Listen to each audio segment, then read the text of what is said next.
Welcome back, everyone. Ready for another deep dive? Mm-hmm. We're going to be looking at some pretty contrasting stuff today. Yeah. Okay, so we've got a new national song that was just released in Pakistan. Okay.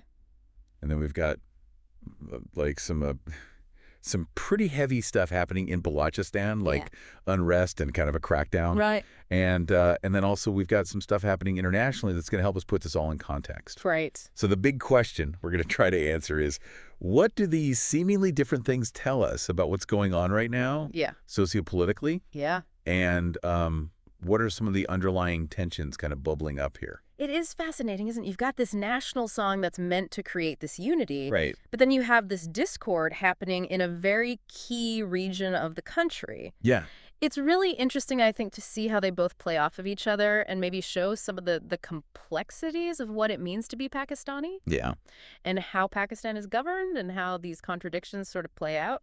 Okay, so let's just dive right into this. Let's start with this national song. Okay. All right, so the ISPR, which is the Media and Public Relations Wing of the Pakistani military, they've just released this new national song, and it features Atif Aslam.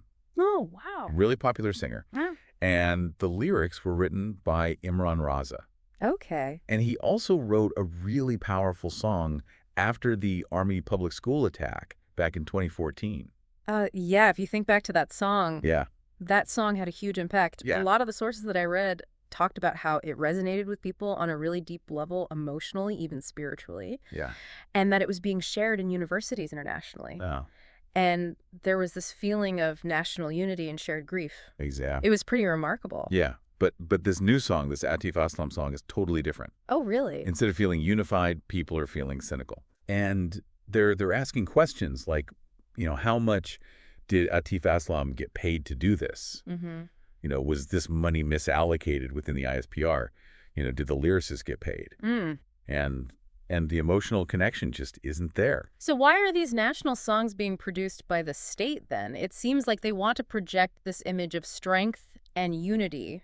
Right. And show Pakistan's cultural diversity. Yeah, and this isn't new. This has been going on since the 70s. Wow. It's a way for them to cultivate a national identity, through cultural expression. Makes sense. So we were curious, do Western democracies do the same thing? Yeah, are there like American national songs funded by the government? Right, exactly. And it seems like generally, no. Okay. There are some exceptions, during big wars. Right. Like World War I, World War II. Okay. But these are songs that were made independently that became really popular, and then the government adopted them or, sort of promoted them. Right. Even the Star Spangled Banner that came from a private citizen before it was officially adopted. Oh, interesting. And in America, the Constitution actually prohibits using taxpayer money for government propaganda. Oh, wow. And so these nationalistic songs could be seen as that. Right. And this is so different from what's happening in Pakistan. Totally different approach. And one of the sources talks about a mental crisis in Pakistan. Oh. There's this big disconnect between this image of unity that the state is projecting through these songs and the reality on the ground and what people are actually feeling. It's like they're trying to create a mood that's just not there. Exactly. And it's especially obvious when you look at Balochistan. Right. Specifically Quetta. Okay. So you've got this national song talking about unity, but at the same time, you've got reports of this big crackdown on a peaceful protest organized by the Balak Yakjeti Committee. Yeah, wow. So Qasim Suri, who is associated with the Balak Yakjeti Committee, and Marang Balak, who is the chief coordinator of the Balak Yakjeti movement. Okay. They were both arrested and apparently pretty violently. Oh, no. And there are reports that the bodies of people who were killed in earlier police actions were also taken by authorities. Oh, my goodness. So what was this protest about? So the Balak Yakjeti Committee, they were mainly demanding the release of missing persons. Okay. Which is a big problem in Balochistan. Yeah. And this came after they arrested the vice principal of Bowen Medical College and some other members of this committee. Okay. And there are also allegations that protesters were killed, including a 12-year-old boy named Kafa during a previous police response. Oh, my goodness. And it's important to say that the Balak Yakjeti Committee says there were casualties. Right. But the government denies it. Wow, so the government's saying no one was killed? Exactly. Yeah. And the committee's saying people were killed. Right, yeah. And then the BBC reported that 13 unidentified bodies were found in graveyards in Quetta. Oh, wow. With police guarding those sites. Oh, my goodness. And on the day all of this happened, there was a huge shutter-down strike across Balochistan. What does that mean, shutter So down? basically, businesses and shops closed as a way of protesting or showing solidarity. So everyone shut down shop. Yeah. Wow. And this shows just how unhappy and unified the region is. Yeah, that shows a lot of solidarity. Wow. Yeah. So this isn't just like a fringe thing. This is mainstream. Right. And Dawn newspaper, they had a detailed report about it. Okay. And this brings up the question of how people like the Director General of the ISPR Okay. and the leadership at GHQ, Yeah. which is the Pakistan Army headquarters, Right. how are they going to react to these critical reports? Yeah. One analyst suggests that they tend to see criticisms, especially about security or regional unrest, Right. as being anti-national Okay. or even instigated by foreign countries. Yep. So they might not be very open to hearing these criticisms. So one of our sources used this term schizophrenia Oh, wow. to describe the disconnect in Pakistan right now. Okay. On the one hand, you have these nationalistic songs Yeah. that don't seem to match the public mood. Right. And on the other hand, you have this forceful response Right. to legitimate concerns and peaceful protests Exactly. in Balochistan. Yeah. So maybe there's an inability to really address the root causes of this discontent, Right. to see what's actually going on. Yeah, and the analyst suggests a more constructive approach, what he calls a summary move. What's a summary? So the chief minister of Balochistan should talk directly to Morang Balak Okay. and maybe release some of the people who were detained. Okay. And this could actually build trust and show a real commitment to unity, Right. which is what the national song is trying to do, Yeah. but maybe not succeeding. So it's more about actions speaking louder than words, showing that you're willing to listen and respond to the concerns Exactly. of all these different communities and regions. Yeah. That's real unity. Okay, so let's switch gears a bit and talk about the political and legal stuff happening in Pakistan. Okay. So there's speculation that Imran Khan and other political prisoners might be released. Okay. And this could happen through the courts. Okay. But there's also this controversial issue about the increasing number of Supreme Court judges because of the 26th Constitutional Amendment. Okay. And our source uses some pretty strong words to describe this amendment.